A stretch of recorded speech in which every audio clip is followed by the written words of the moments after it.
Pray for mercy from a bullet.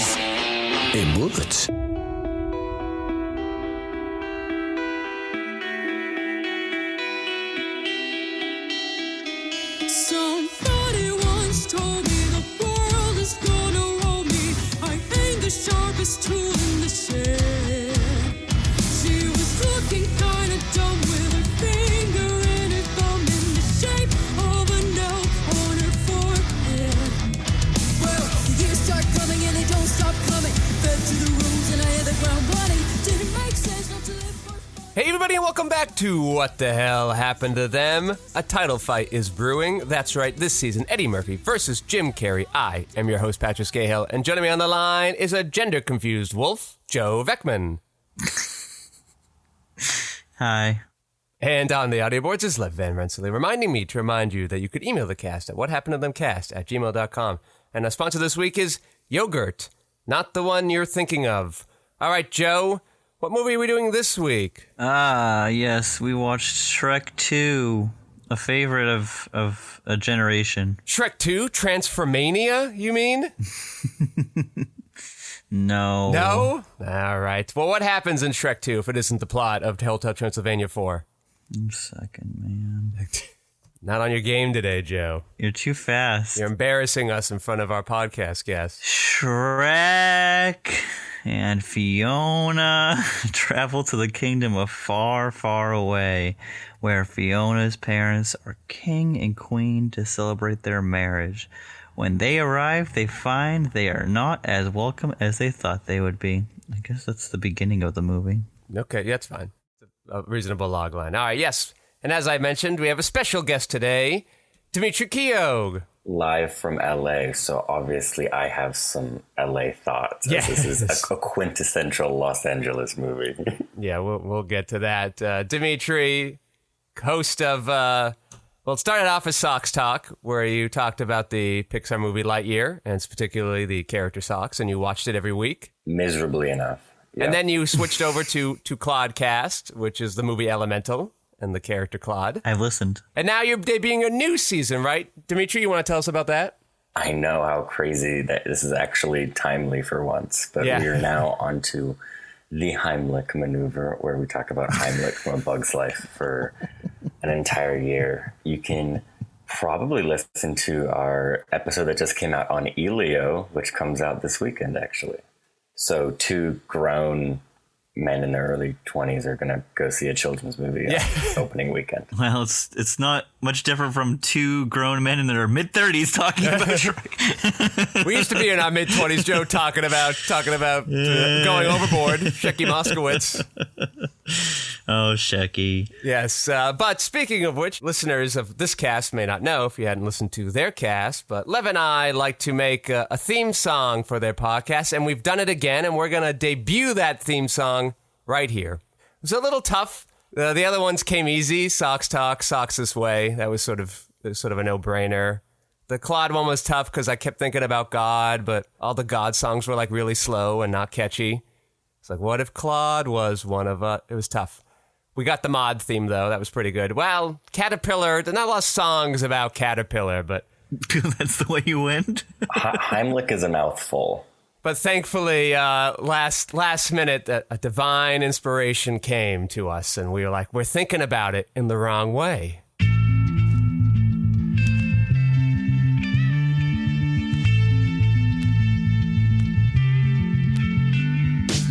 Hey there, Heimlich, what's up, my Heimlich? You're not a butterfly, caterpillar.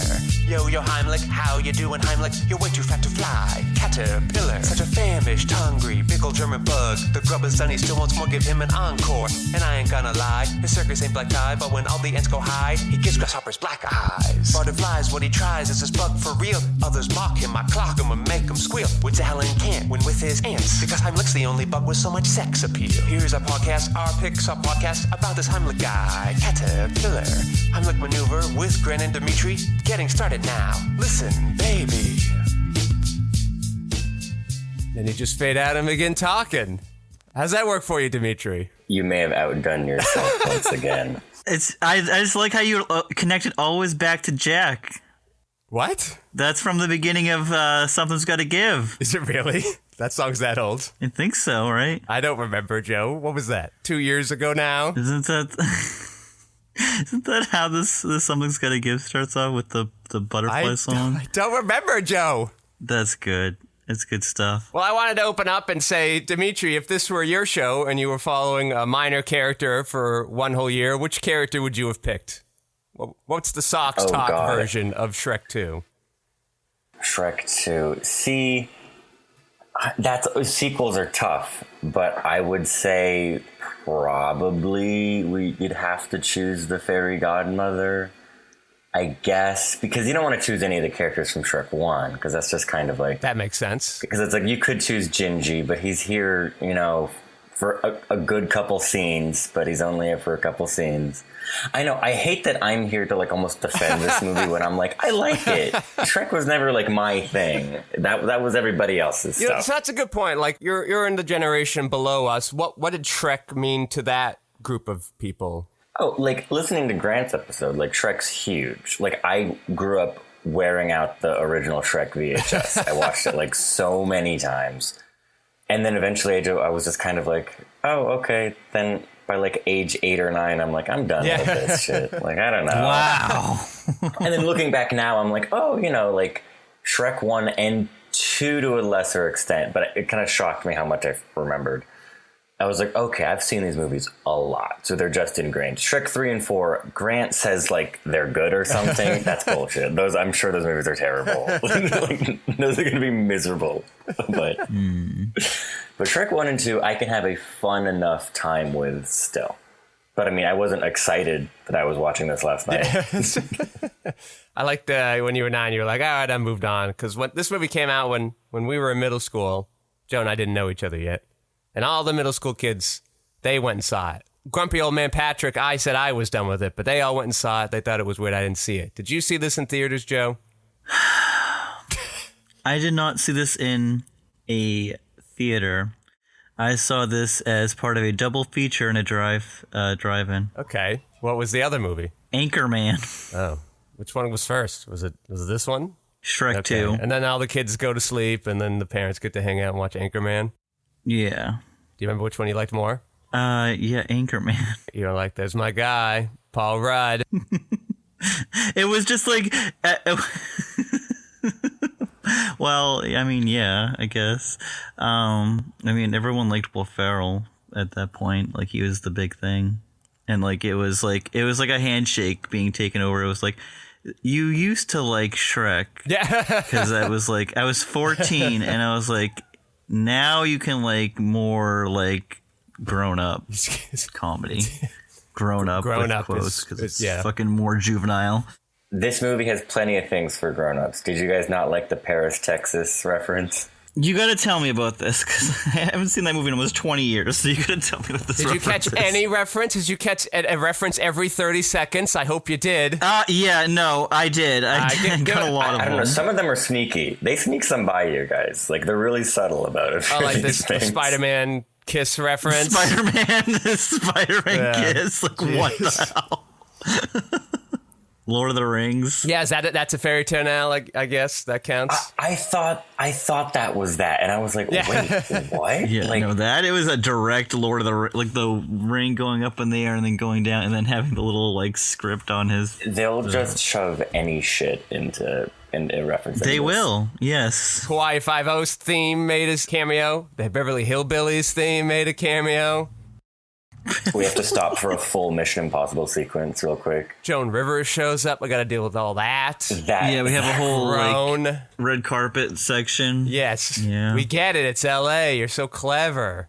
This movie really stretches to its runtime. Like there's a lot of shit where I'm like, oh, okay, so we just like really needed to fill a few minutes. So Joan Rivers has to do Fashion Report. And I believe it was another 80-minute Eddie. It was only 80 minutes? Well, it has like the credits and then they have like the post credits like with the far away thing that was included in my with the what all I got was like little donkey mutant babies in my post credits. You got more? I got far away idol. It might have just been like an extra like Peacock thing. I watched it on Peacock. Oh, you know what, the Peacock app just like cut out before the credits were done. No, it went to the next one. It's like, hey, come on, you want Shrek the Third? Come on, eat up, fatty.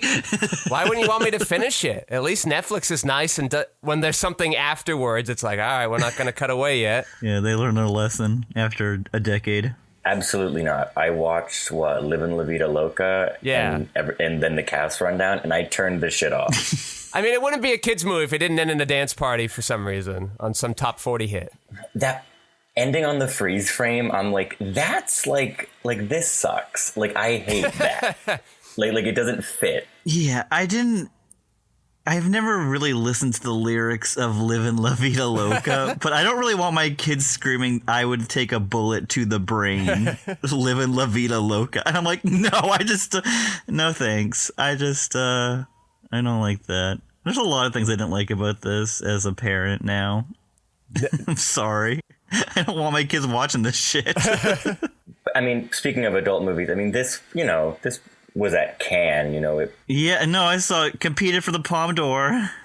Of course, that's like paragraph 2 of the wiki. And the wiki's like, it competed for the Palme, guys. Let's see what else it went against that year. I defend you, Cans. Like, I pick you over the Oscars. Why are you going to do this to me? You got to make me look like an idiot. It's another Shrek movie, and it's another movie where they fart in some water. Why is this competing? It was a bad year. That was the year, apparently, that the Lady Killers, the Coen Brothers movie, competed as well. Oh my God. Goodness. Famously terrible Lady Killers film. Winner that year was Fahrenheit 9/11. What a year. A documentary one? Is that allowed? That year also competing was 2046, the Wong Kar-wai movie. We got... What? We got an Assayas movie, Olivia Assayas. We got a Paulo Sorrentino movie.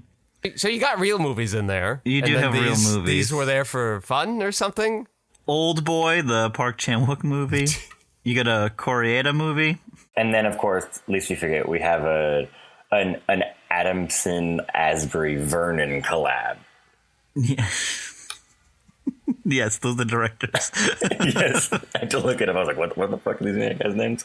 I always have trouble, but you like this director, Archie Pong Well, yeah, however you pronounce his really cool looking name. Okay, just Shrek 2, they were like, well, we did it last time. Let's just bring it back for a sequel for again. They did it. The Shrek movies always lean really heavy on their pop musical needle drops, and it annoyed me. But then I remembered that every time one of these movies has its own original songs, it's the most like anti-melodic, terrible sounding thing. So I'm like, glad you're going to the other songs. I don't want more of this. Well, then, Pat, you're gonna be flummoxed. You're gonna fall out of your chair. This was the movie got 2 Oscar noms. One was for Best Original Song. That song is awful. That's barely a song. It doesn't even sound like it like moves musically. I couldn't piece which song was the original song, and I was not going to look it up afterwards. But my guess is it's the song the fairy godmother sings, which I can't stand. The Hero song? No, I don't think it's that song. I think that's a real song from like the 70s. Yeah, I know that song. Accidentally in Love is the song, but I don't know. Is that the honeymoon song? That's Counting Crows. That's the beginning of the movie.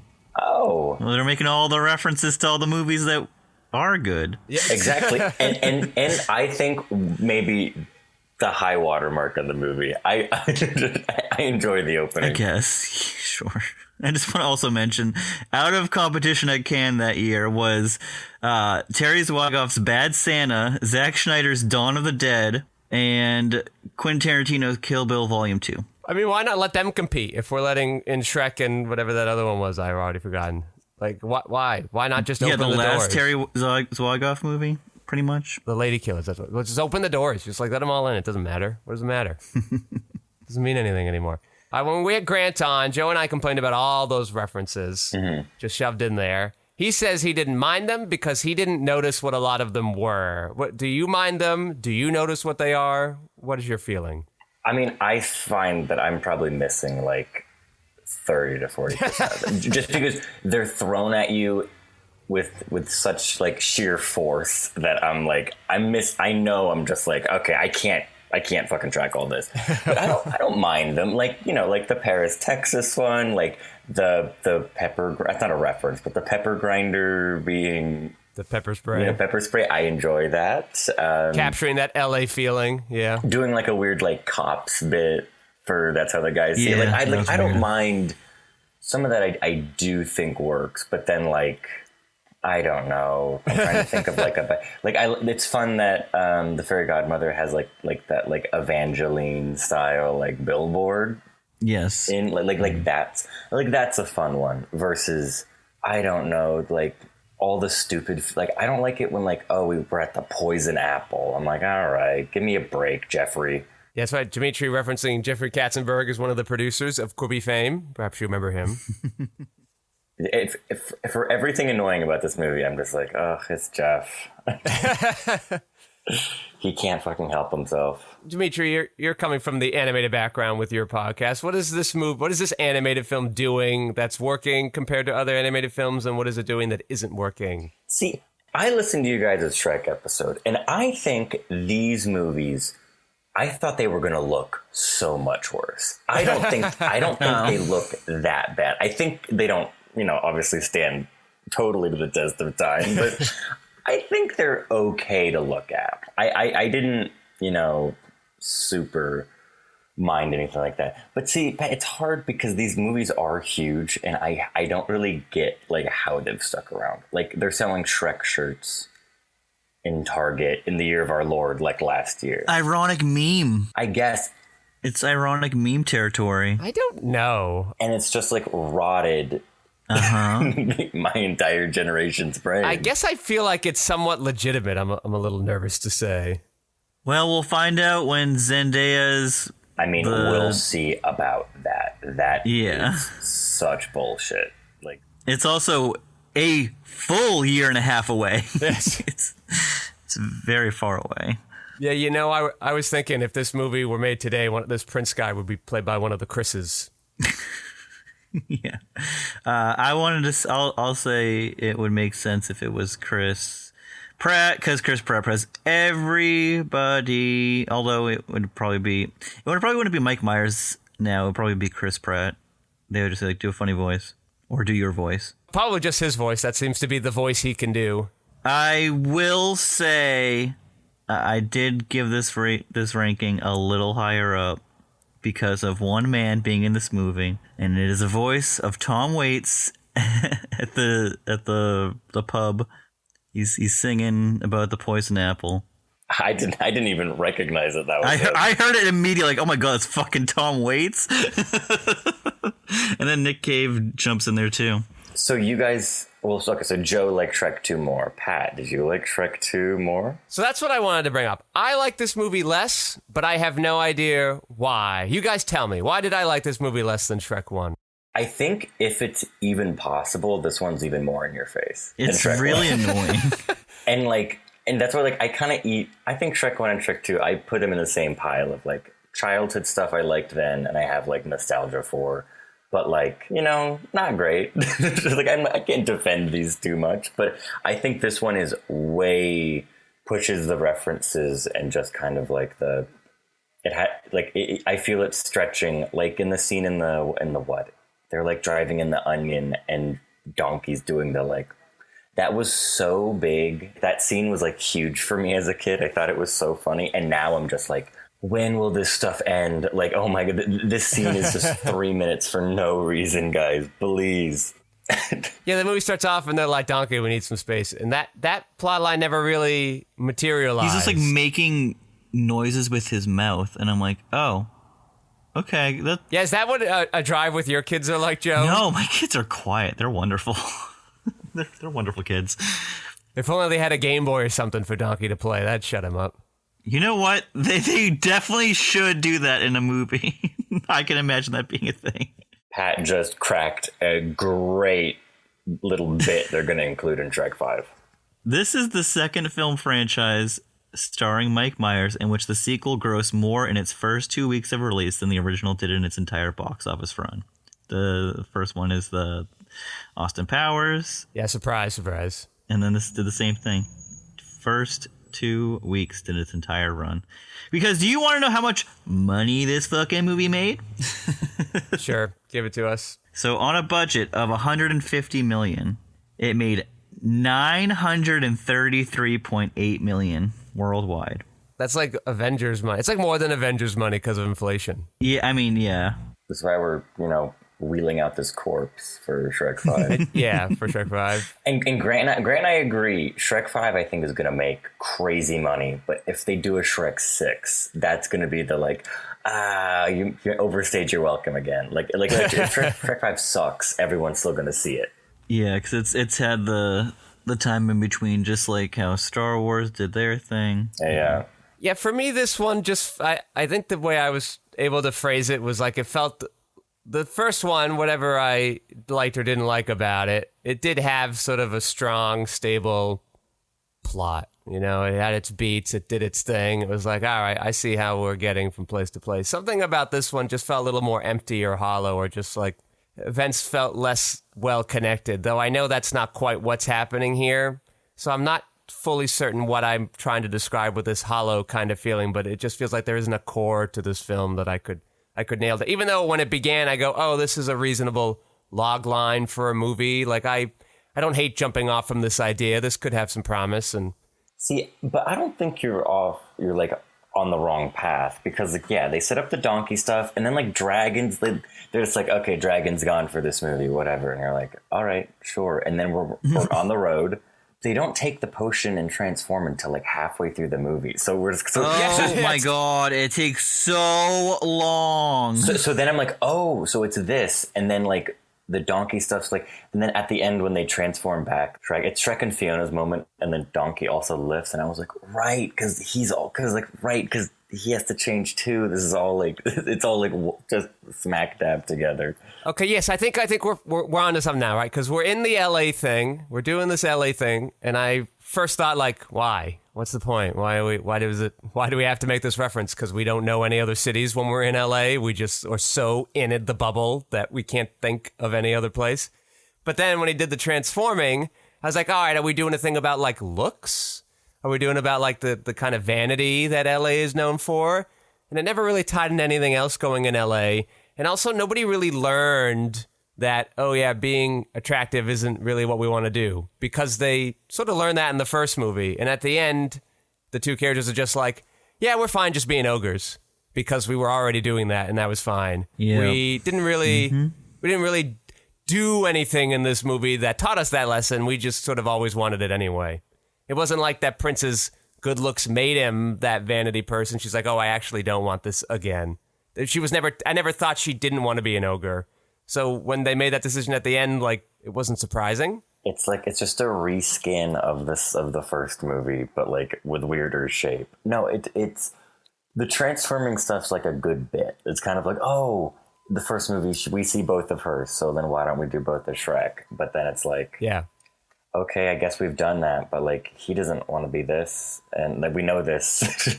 Donkey gets to be a horse, though. Yeah, he got a benefit of it, but he never then became vain about it. Everybody's being nice to him, but that was a 2-minute thing, and then it was the rest of the movie business as usual. There was never a time when I thought, oh, he didn't want to be an ogre anymore. He's like, oh wait, I like this way better.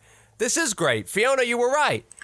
Or your dad, you were right. Not being an ogre is better, but she wants him to be an ogre because that could have been something you did with it. The Pixies, the band from the 80s, they reunited to record a new song together. Their first time reuniting in 12 years to make a song for this movie. They wrote the song, and then the producers decided to choose a different song from the Counting Crows. You got the Pixies reuniting after over a decade, and you're just like, nah, thanks.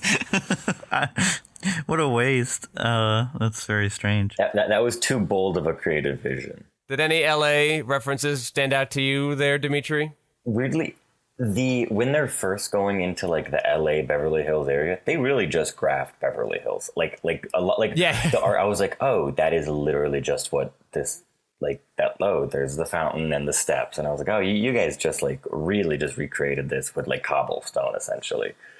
Which is, hey, good for them. They have to do no design work whatsoever. And way less traffic. Exactly. But people are still getting their horses washed, as they have to do. But I didn't catch the fake Starbucks, or I think they had like Farbucks, yes. Oh, it's Farbucks. Okay. Get it? I couldn't read it. Get it? Yeah, they go to Burger King too, but it's Burger Prince or something like that. Get it?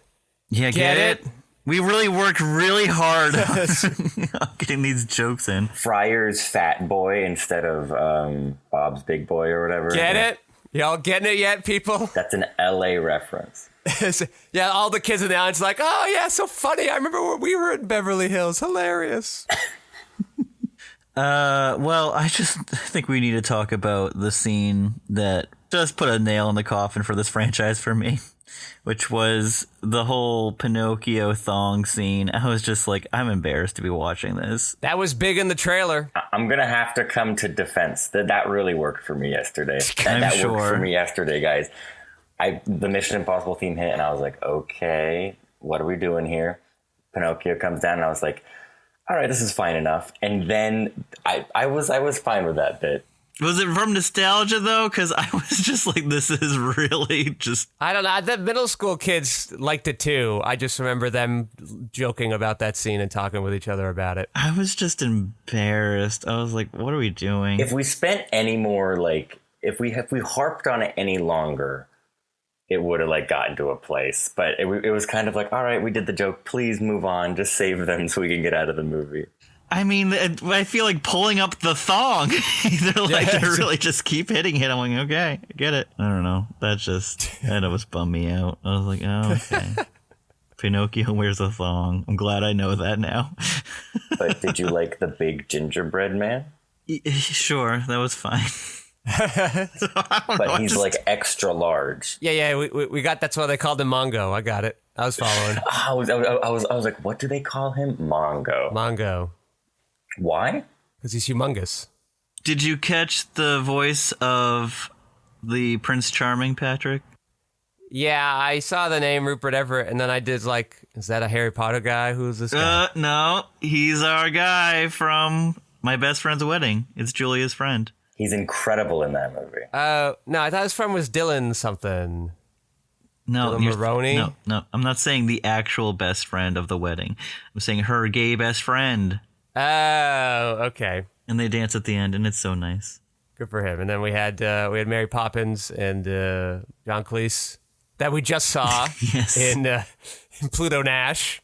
He was making the rounds. Yes. He's hanging out with Eddie longer. He's happy to do any movie where he doesn't have to actually work that hard. So he'll do voices. He'll do a 5-second cameo. See, I miss John Lithgow. I think Lithgow adds a lot to the first one. He does.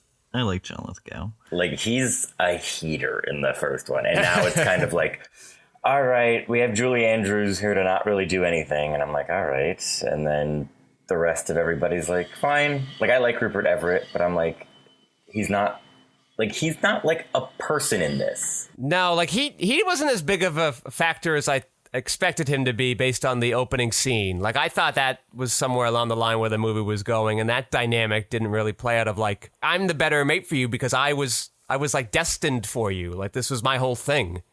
I wish that could have been something they explored. And I didn't recognize the fairy godmother lady. Who's that actress? It's Jennifer Saunders. I'm not sure. Oh, none of us know. Okay. It just feels like you'd want a big name for that. You got John Lithgow for that type of character last movie. She was in the British show Absolutely Fabulous.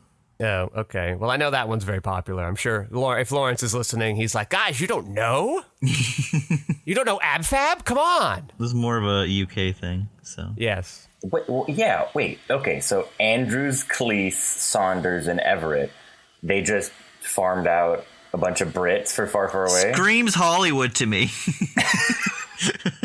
John Cleese makes sense, I get. Like, I see, all right, we have Lithgow. Who can we do now? Then you jump to John Cleese. I get how you got there. I think Lithgow really went for it in Shrek 1, where John Cleese is like, I want to get home. They better be getting Malcolm McDowell at some point. That would make sense, yeah. Oh my God, do they?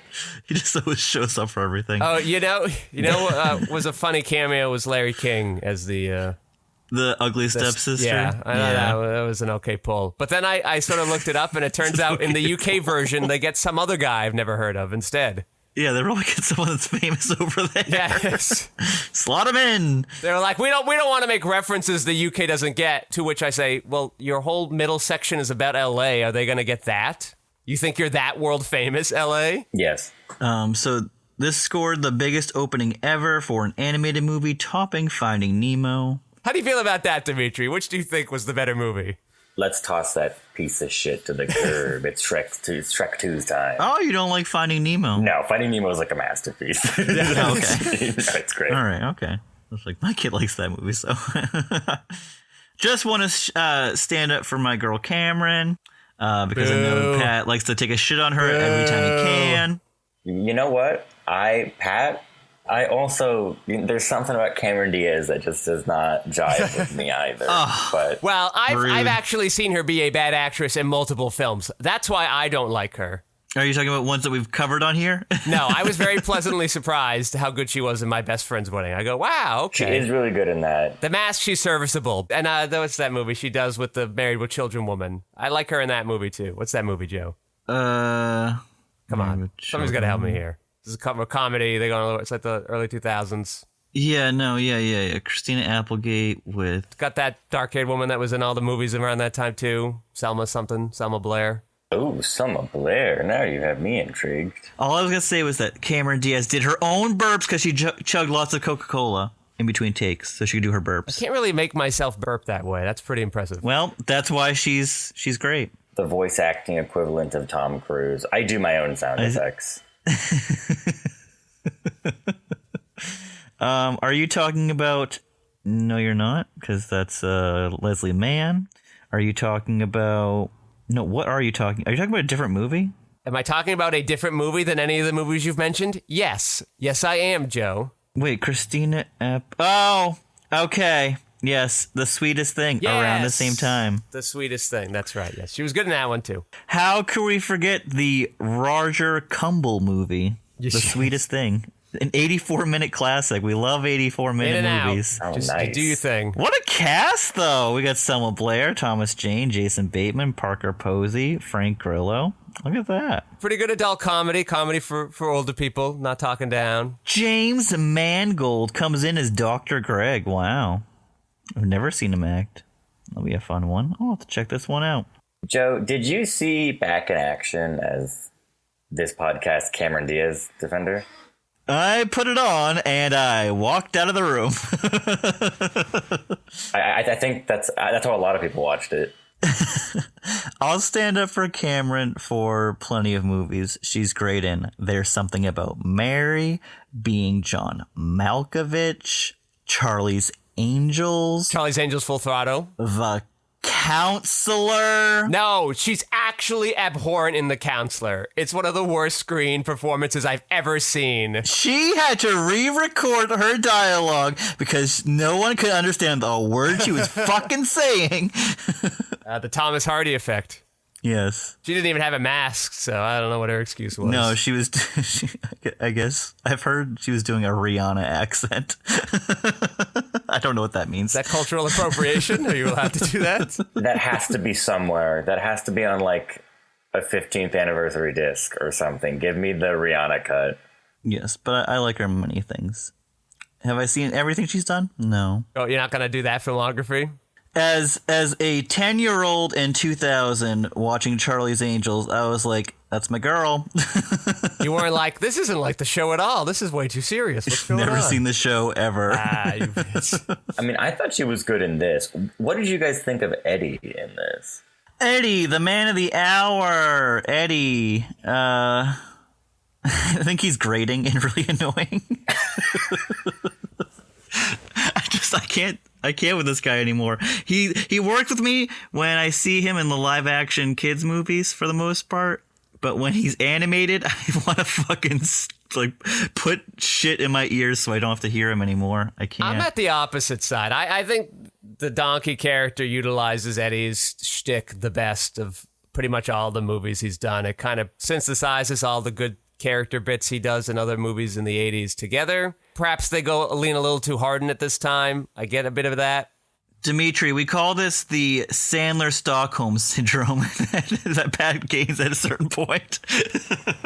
No, because I spent a lot of time not liking anything, but when he's Donkey, I go like, all right, this is all the stuff that Eddie does that I do like. The movies don't let him do it enough, or he doesn't do it enough anymore. See, I only know Eddie Murphy essentially from Shrek. The Shrek movie. You don't know him from Haunted Mansion or Daddy Daycare? I mean, I saw that as a kid. I saw his Doolittle movie, but like they never really did anything for me. And I don't think I've ever gone back and watched any of his adult movies. I didn't see Dolomite when it came out. Like that one passed me by. Have you watched 48 Hours? No. That's not a kid's movie, Joe. It doesn't matter. I just rewatched. I didn't rewatch. For the first time, I went through all the Beverly Hills Cops. So actually, I have seen those. You got 1.5 good films in there. Oh, how dare you! Have good films. What? I still rank 2 above 3. I like Tony Scott. 3's really bad. Oh, dude, I love 2. I think I rank 2 above all of them. I love the crazy Tony Scottness of it. Yeah, so it goes 2, 1, 3. That's right. Did you guys see 4? Oh wait, you guys get to You haven't watched 4 yet. Axel F. There's a 4th one? Yeah, on Netflix, Pat. Yeah, it came out last year. Came out while we started this. And oh my god, and I defend. I think Grant agrees. Like, I think Axel F should be disastrous, and is like, oh, that was like actually not terrible. I don't know. When you do these 20-year sequel things, like, it could go either way. Like, I wouldn't be surprised if, like, everybody came in and made this big love letter and, like, they had enough juice because it had been so long where you find something new. Going straight to Netflix isn't also a great harbinger. That made no quality. sense. But I love Eddie in the first one. I agree. I don't think Donkey's as... God, this is a ridiculous sentence to say. I don't think Donkey's as well written in the second one. I don't think his gags aren't there. I sort of agree with Donkey. I'm like, why do I also have Puss in Boots here? Why I already have Donkey. Why am I doing 2? And why did you spend... El had this Macho whole big, Gato, yeah. Yeah, you had this whole big setup. The king is going. He wants to hire this assassin to deal with Shrek. He's a shadowy, mysterious assassin figure. He's so dangerous. Everybody's afraid of him. And then, like, 5 seconds later, he's Shrek's best friend. Immediately folds like a deck of cards. We just so much build up, and he was so big in the marketing. It was a little much for me. I'm not the biggest Puss in Boots fan, but I am a major stan for Antonio Banderas in any shape or form. Just like Mimi Bobek from the Drew Carey Show. Yes. I don't know. Antonio Banderas doing some fun line reads, but overall, I was a bit confused why we wanted this character in here. No, I was shocked by how like meaningless he was. Like I remember he was the big addition, and I was like, oh, awesome. And now I'm watching, I was like, oh yeah, like this is like, yeah, he's doing this stuff. But I guess now that Puss in Boots has, spun off into his own thing, I think of him differently, and I was like, oh, what humble beginnings in Shrek 2. I wish he had earned it more. If they wow, we want this guy to be a major character in the future. I wish the whole movie he was trying to antagonize Shrek, and at the end he's like, oh no, you are the cool guy, and this guy's the jerk. I'm going on your side. And then it'd be more fun when he was on their side in the third film, because we hadn't just done that here. Then you have a little more better balance for Donkey, and then you really let Antonio go off in the other movies. Have you guys seen the Puss in Boots movies? No. I saw the newest one. Did you say movies? There's more than one? Yeah, they had one back in 2011, and then there was one in like a decade later. Oh, COVID era films, that's why. Crazy they made the second one, but people really dig the second one. Yeah, there's been 2 Puss in Boots movies in between this Shrek franchise. All right, but I don't have to watch those, right? Like no Eddies. Eddies. That's fine then. Are we going to watch Scared Shrekless? No, I don't know if we do the short. Well, we got to watch Shrek the Halls. I know Donkey's in that one. Oh my God, Shrek the Halls. Oh God, that was airing on ABC. That was huge. That was must-see TV. Maybe it's 21 minutes. We're watching it. I guess we did Itsy Bitsy Spider. Yeah, that was 2 minutes. We could do. It was not 2 minutes. It wasn't 2 minutes? It was not 2 minutes. It felt like 2 minutes because, baby, that one is high in my ranking. That was a great one. Yeah, early Jim didn't give us a lot to work with. No. Where do I put Itsy Bitsy? I guess I've had a good streak of Jim recently because it is number 16. You guys get to watch Sonic too? Oh my god. We get to watch all 3 songs. I was about to say all 3 of them. Like, I'm sure by the time we get there, there'll be a 4th one. There has to be another one in development. it's coming down the pike somehow. The 3rd one was in theaters for months. For months, it was like Star Wars Episode 1 a long time. It was like Godzilla -1 a long time being in theaters. They drain the lake of all kids movies and they're like, all right, you get 1 for 4 months. There you go. This is how Elemental ekes to $500,000. You get Elemental into Sonic into this whatever this new Smurfs movie is. The Puss in Boots sequel made $500 million. Pat. What? Puss in Boots 2, Elemental, $500 million, great. The Smurfs starring Rihanna is not the same level. That is not going to do anything. No. I don't see that one making much. I mean, I'm sure it'll make a little bit of money, but won't make much. Do kids like Smurfs anymore? Joe, do your kids want to watch Smurf movies? No one has ever wanted to watch a Smurfs movie in my house. And I think it's crazy that they've made so many now. Not even the live action ones. How many Smurfs movies do we have?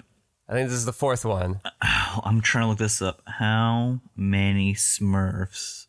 I remember the 2 live action ones, the Julia Roberts one, and this one, which basically feels like the Julia Roberts one.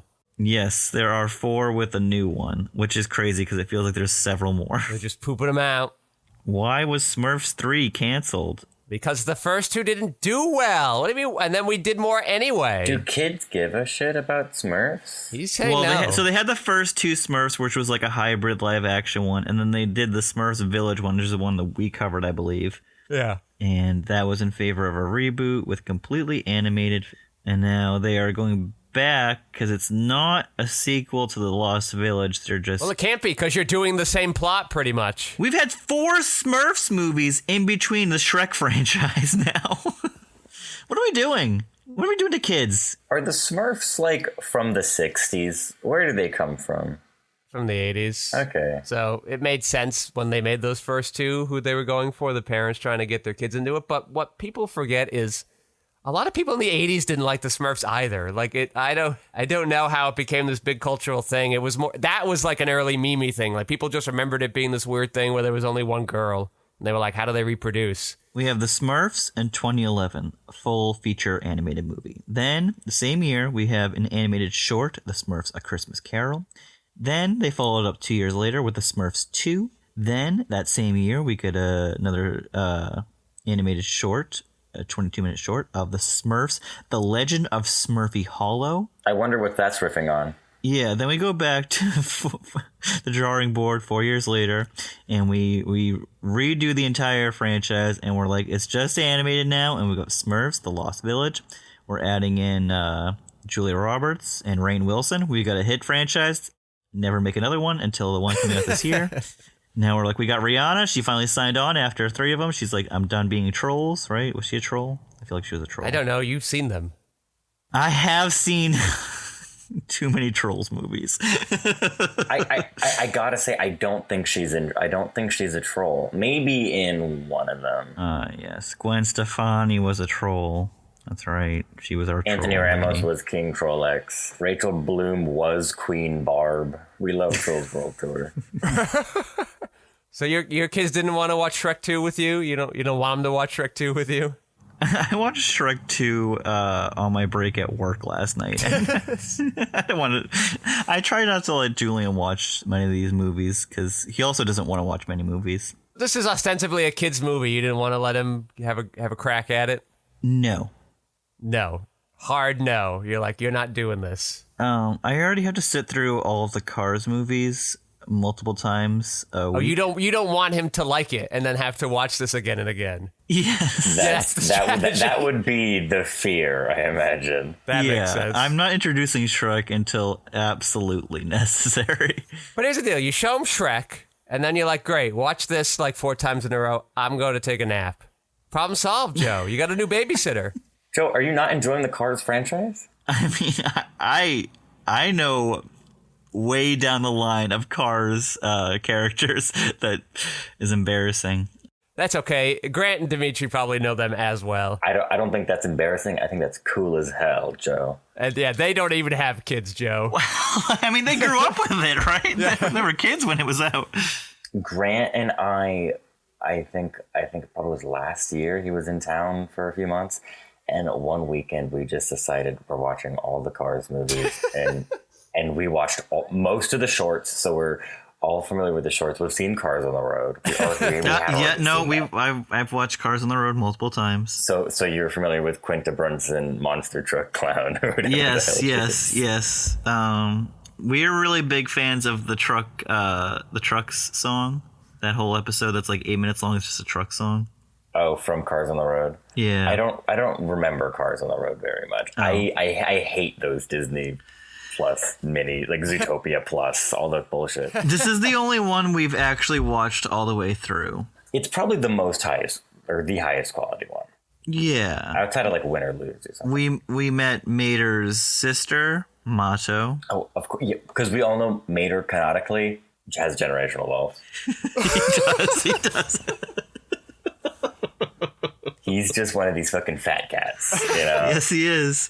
But he wouldn't like let that bring down his country roots. How far we have gone from Shrek 2, but like I'm not particularly trying to look back.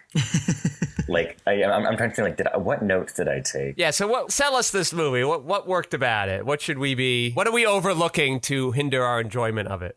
I think it's fun that Donkey's singing that Magnolia song when he's in the house alone and they come back from their honeymoon. That's a good bit. I was like, oh, that's fun.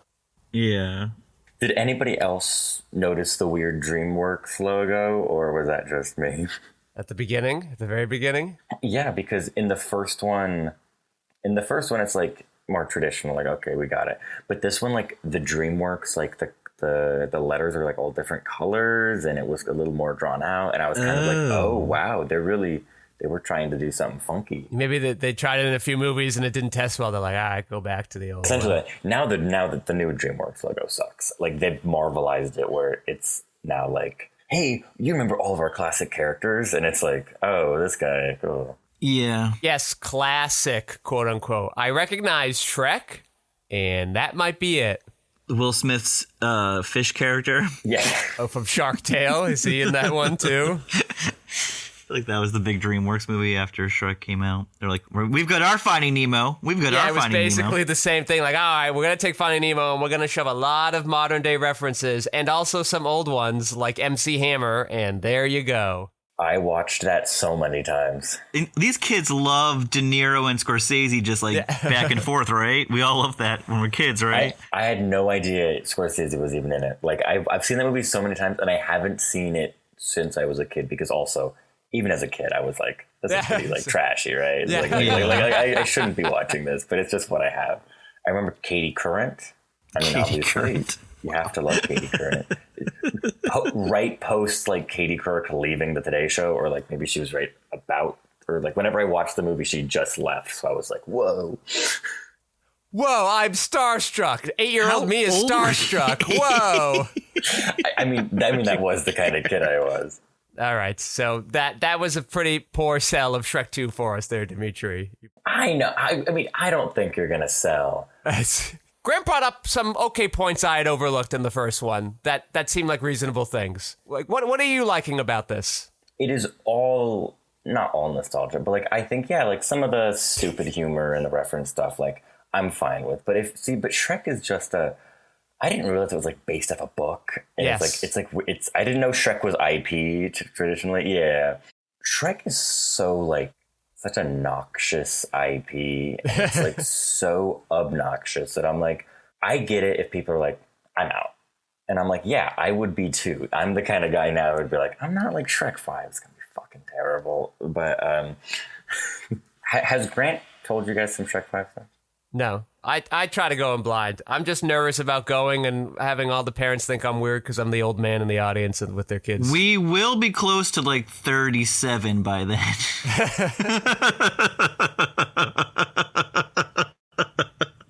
That's how long this movie's gonna take to come out.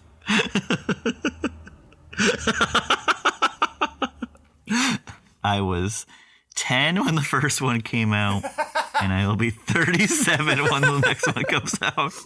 This is people have been doing this with the Batman movie because the Robert Pattinson one that came out because of how long it's taking for a sequel for that movie to come out. And I'm like, yeah, I don't care about this shit anymore. But I'm like, I like the movie, but it's just like whatever. We were -1 when the first movie came out. Yeah, well, no, I've seen people who are like, I was 16 when it comes out now, and it'd be like 25. I'm like, yeah, well, that's the way the shit rolls now.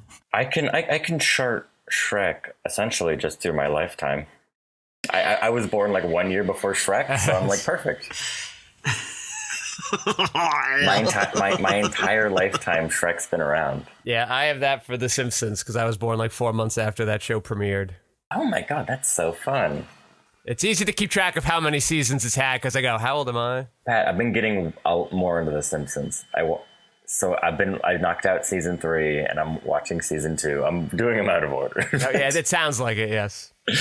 Season 3 is not a bad place to start. It'll give you, what the hell? Oh, now I hear the construction. What the fuck? Hold on. It's all right. We got to wrap up now anyway. That's good. So you got any last looks for us, Dimitri? Anything you want fellow animators to understand or screenwriters to understand about this movie? That's fucking bullshit. The construction. Yeah, I fucking hate this construction. It's been going on forever. No. I think nostalgic. I like it for nostalgia's sake. Yeah. But I understand, people in their 30s fucking not wanting to watch these movies. And guess what? If it weren't for you guys, I wouldn't have been watching these. So, like, I'm going to watch along with you guys because I'm already fucking in this thing. So I guess I'll watch 3 and 4. But, like, no. And with that jackhammer, I like he's waiting outside for you to start talking, and he's like, yeah. I know. These guys, they've been doing this. I've lived here for 2 years. 2 whole years they've been fucking doing this. Yeah, they should have had that in Shrek 2. Just the street constantly under repair. Maybe in 5. Where do you guys think they go in 5? I don't know. I don't know where they go in 3 and 4. I don't know. I don't think they do this again. I don't think they do the grafting of real. I think that's all they do. The whole problem with this franchise is it's constantly grafting real things onto this. Well, I mean, you guys have Merlin coming out. You guys may or may not know that, but Merlin gets his dips his toe in the Shrek. Spoilers. I haven't seen any Shreks past 2, so this is... Yeah, spoilers, Dimitri. Shut up. Joe, what are your last looks? My last looks? Yeah. Eddie, I'm tapping out. What are you doing? This next stretch of Eddie is gyre. Yeah, but then someday we'll get yet another 48 hours and you'll be back. You'll be happy. I don't know. We've got Eddie booked to end of 2026, and I don't. You don't see yet another 48 hours in there? That is too long, guys. Guys, Yeah. That is too long. Well, we did 2 of these people. We are at like 50-something episodes now. That is fair. So, yeah, I think that both of our guys currently have less than 30 films, but they're getting close. My last looks, why does Eddie do this movie? Well, to make a lot of money for not a lot of work. To make $10 million. For his most famous character of all time. 20 years into his career. I'm sure he's not taking a shit on this one because it made so much money. I'm not surprised. It's a very easy job for him. I guess he just pal around, hang out in the booth. It's fine. All right. Well, Dimitri, so when people search your podcast, do they search Sock or do they search Heimlich maneuver?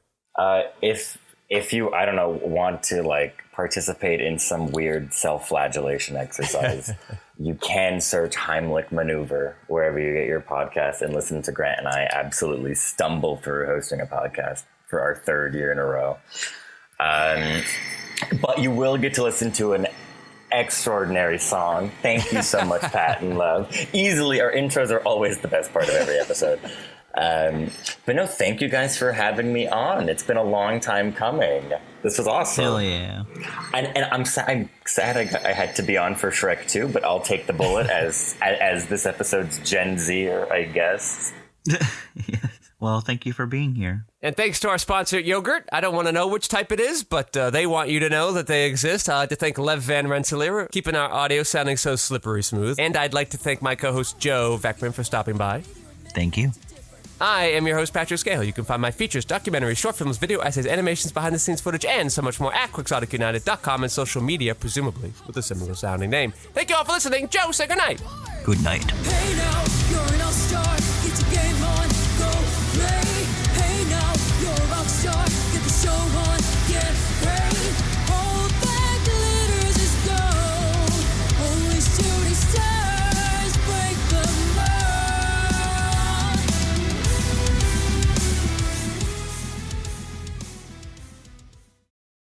You just want to go to sleep, Joe? I'm a little sleepy. This is about the proper level for Shrek too. Yeah, Dimitri and I can just handle this. He's a podcast veteran himself, so you can just sleep through this. I got miserable takes. You got opinions. I got more than opinions, baby. What is more than opinion? You got facts? You got cold hard facts for us? Yeah. Yeah? I mean, I guess I do have a take. Okay. Oh my god, that's way too much money. You said you had more than opinions and you didn't even know if you had opinions? I have opinions. Okay. You just came in all hot, yet you were bragging about all your opinions, all your sleepy time opinions. I've got opinions. Then you weren't certain you had any. I heard a cowbell over there, Dimitri. Is there a cow walking down your street? I know. I don't know what the hell that was. I don't... Yeah. You got cats? No cows, Joe. You gotta listen. Am I still soft? Am I coming in soft for you, Joe? No, you sound great, actually. This is the best you've sounded in weeks. I made some adjustments, hoping it would Oh help. my god, look at this. Oh my god. We can't look at it, Joe. It's an auditory medium. Well, we got video going right now. Hold on. Well, you and I do, yes. But we gotta think of our listeners, Joe. Okay. Oh, yeah? You ready? You feeling? No, I'm good. I can dive right in. Go. But you know what that means. It's time to take a drink of water.